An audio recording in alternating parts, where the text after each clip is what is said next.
আবে ওই চারিদিকে যে দেওয়াল লিখন বা যেটাকে বলা হয় ইংলিশে গ্রাফিটি, না গ্রাফিটি, এগুলো তো চোখে পড়ে না। আলা টোকাই কি করস? চায় চিতা খাস কিন্তু রাস্তাঘাটে চারিদিকে তাকা। হ্যাঁ হ্যাঁ বুঝছি, দেখছি আগে রাস্তাগুলো কত রকম পোস্টারে বুস্টারে ডাক্কা ছিল, এলোমেলো ছিল, নোংরা ছিল। যাজ্ঞা, ছাত্ররা ভালোই করছে, সুন্দর করছে। যেদিকে যাই এদিকেই দেখি কত সুন্দর সুন্দর আর্ট। শুনছেন এগুলো নাকি প্রতিবাদী লিখন, যার যেমন মনে চায় সেমনি করে আঁকতেছে, সুন্দর হয়েছে।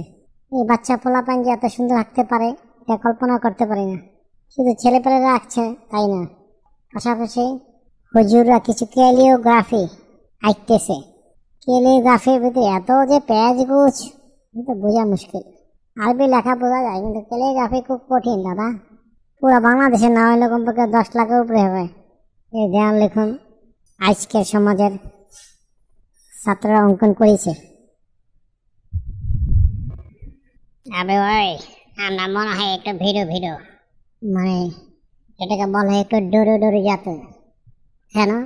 তোদের সরকারকে সরাইতে প্রায় 16-17 বছর লাগিয়ে গেল। তাহলে একটু ইতিহাসের কথা বলি, পিছনে যাই। আমার এরশাদ কাকু যখন আইলো, পার্টি গঠন করলো, আমরা হয়ে গেলাম সব এরশাদ পার্টি। তারপরে বাবা পার্টি আইলো, সবাই বাবা পার্টি হয়ে গেলাম। আওয়া পার্টি আইলো, সবাই আওয়া পার্টি হয়ে গেলাম। কানে আওয়াজ আইতেছে এখন নাকি আবার আম জাম লিচু পার্টি আইতেছে। আরেকদিকে আমাদের ভিতরে এক জাতি আছে, তো তেলবাজি করে,